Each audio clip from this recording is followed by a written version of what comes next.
Garden Saraswati उद्यानाच्या भाषणात त्यांनी सांगितलं 143 कोटीची पाणी पुरवठा पुढच्या 43 वर्ष सगळ्यांना दरडोई इतर लिटर पाणी आम्ही देऊ आणि अशा पद्धतीची योजना केली.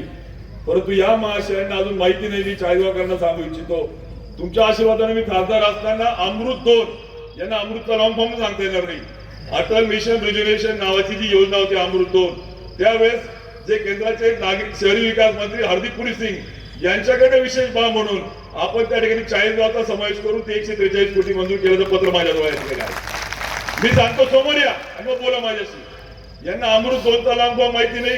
143 कोटी योजना ऑलरेडी मंजूर झालेली आणि त्याच्यातून आता या ठिकाणी केवळ नारळ फोडायचं आणि परत जे आपण मगाशी ऐकलं की मी मी मी या संकल्पना पुढे नेल्या.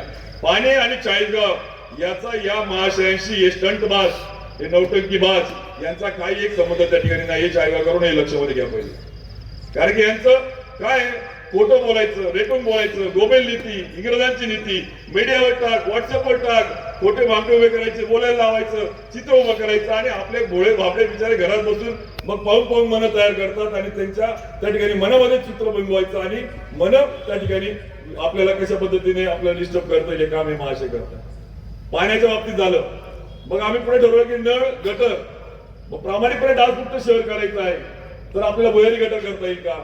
तर राज्याने एम्पायरल केलेल्या सगळ्या मग नंदुरबार सारख्या, शिरपूर सारख्या नगरपालिकेच्या ज्यांनी DPR केले त्या संस्था आपण आणल्या आणि भुयारी गटरचा आपण त्या पहिल्या टप्प्यामध्ये अर्ध शहरला निधी मंजूर केला. केवळ 18 महिन्यामध्ये हे सगळं काम करत होतो आपण. आणि तो भुयारी गटरचा प्रकल्प अर्धा पूर्ण होत नाही. हे महाशय आले, यांनी त्या प्रकल्पाचं 20% काम पूर्ण झालं तर मग उन्मेष पाटलांना श्रेय जाईल. गार्डन ऍज इट इज ठेवलं तर राजूदांच्या आठवणी येतील. पाणी पुरवठ्याला शेवटचं काही केलं नाही तर राजूदांची आठवण येईल. छत्रपती शिवाजी महाराजांच्या पुतळ्या पुढे काही केलं नाही तर त्या पुतळ्याच्या नावाने उन्मेष पाटील राजूदांचं नाव निघेल. आणि या महाशयांना रात्री दिवस केवळ उन्मेष पाटील राजू देशमुख डोळ्यापुढे दिसायचे आणि यांनी केलेलं काम कसं पुसता येईल, त्याला कशा पद्धतीने मॉडर्न करून अपग्रेड करून त्या ठिकाणी आपल्याला कसं पुढे जाता येईल, हाच यांनी त्या ठिकाणी सपाटा सुरू ठेवला. हे काही नवीन नाही. मगाशी ते बोलले खरंय अतुल दादा, हे काही काम नवीन नाही. आणि तुम्हाला सांगतो, नळ गटर झाल्यावर मग रस्त्यासाठीचा निधी आणून पडलेला, ठराव मंजूर झालेले आणि मग या रस्त्याचे काम करून आपल्याला जेणेकरून परत रिपीट होणार नाही, पैशाचा अपव्यय होणार नाही. जे बापू बोलले ते खरंय की बेस्ट नाही ते वेस्ट होते, ते वेस्ट होणार नाही. या पद्धतीने शहराचं नियोजन सुरू